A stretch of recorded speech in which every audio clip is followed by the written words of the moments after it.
নমস্কাৰ, মই পৰেশ মালাকাৰে প্ৰাসংগিক প্ৰশ্নলৈ আপোনালোকক আদৰণি জনাইছোঁ। অসমৰ মুখ্যমন্ত্ৰীয়ে কি বিচাৰিছে আৰু তেওঁৰ কথাৰ তালে তালে কোনে নাচিছে? অসমৰ মুখ্যমন্ত্ৰীয়ে 2024ত অসমৰ সংখ্যাগুৰুৰ ভোট এদনীয়াকৈ পাবৰ কাৰণে দিনে ৰাতিয়ে অসমৰ মানুহক প্ৰৰোচিত উত্তেজিত কৰিবলৈ চেষ্টা কৰি আছে। কিন্তু নিৰ্দিষ্ট এচাম মানুহৰ বাহিৰে কোনেও তেওঁৰ কথাৰ প্ৰতি সঁহাৰি দিয়া নাই, কাণসাৰ দিয়া নাই।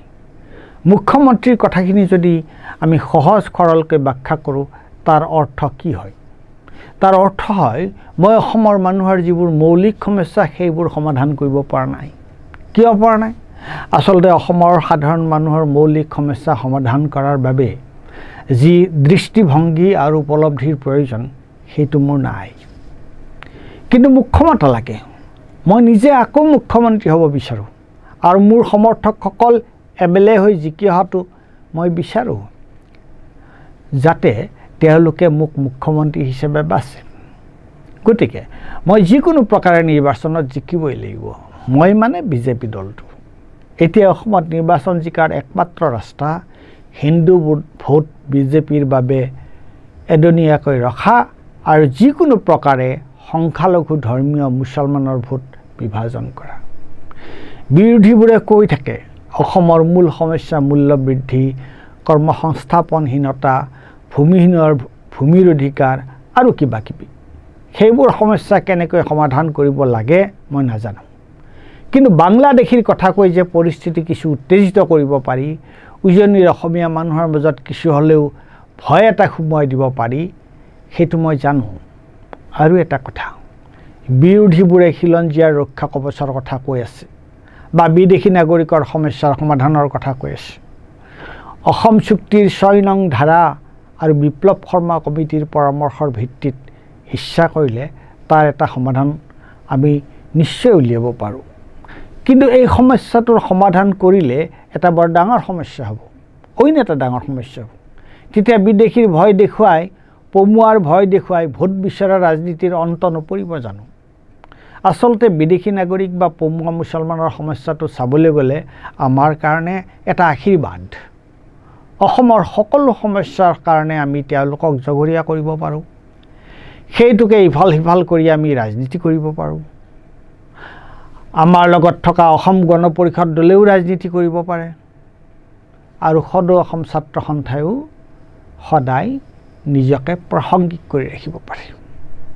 চাওক, কংগ্ৰেছ, কমিউনিষ্ট আৰু বাকী বিৰোধী দলবোৰে মোৰ বিৰোধিতা কৰিছে। আনকি অসম জাতীয় পৰিষদৰ দৰে জাতীয়তাবাদী নেতাইও মোক বৰকৈ সমালোচনা কৰিছে। কিন্তু সমৰ্থন আহিছে কাৰ পৰা? আছুৰ পৰা। আচলতে আছুত RSSৰ মানুহ আগৰ পৰা আছিল বুলিয়েই গোটেই পৰিস্থিতিটো আমি নিয়ন্ত্ৰণত ৰাখিব পাৰিছোঁ।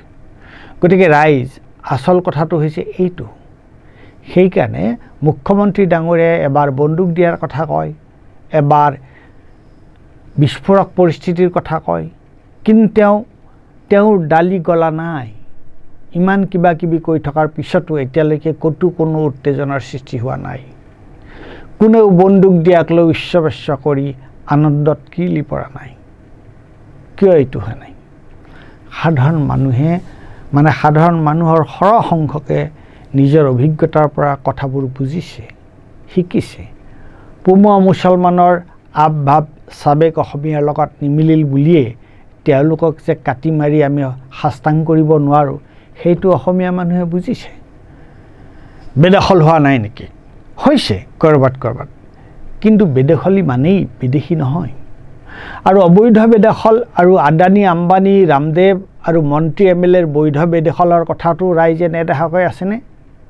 নিশ্চয় দেখিছে। গতিকে মুখ্যমন্ত্ৰীয়ে তৰ্জন গৰ্জন কৰি থাকিব।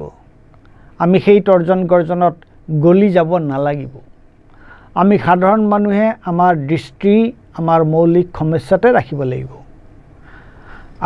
আৰু সকলো সময়তে আমাৰ মাজত সৌহাৰ্দ্য বজাই ৰাখিব লাগিব। কিন্তু এটা কথা দেখি বৰ বেয়া লাগে, যিজন মানুহে অসমৰ সকলো মানুহৰ মাজতে শান্তি সমন্বয় বজাই ৰখাৰ কথা ক'ব লাগিছিল, সেইজনে ভোটৰ স্বাৰ্থত আজি অশান্তি উত্তেজনাৰ পোষকতা কৰিছে। তাতকৈ বেয়া কথা আৰু কি হ'ব পাৰে। ধন্যবাদ।